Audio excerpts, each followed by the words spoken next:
شهرزاد.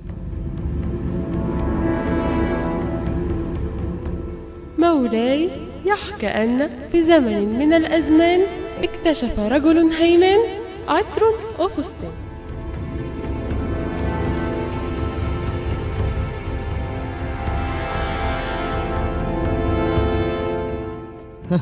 ما انا كمان عندي شهرزاد. ما ترغي يا شهرزاد. بص يا برنس، انا مش هقول عطر وفستان ولا الحاج الهيمان. اسمع برنامج ارغي يا شهرزاد مع ارزاق ونورهان على اذاعه علشان بلدنا.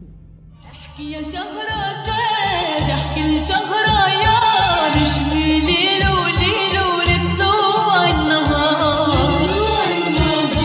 حيري له باله، غيري له حاله، خلي عقله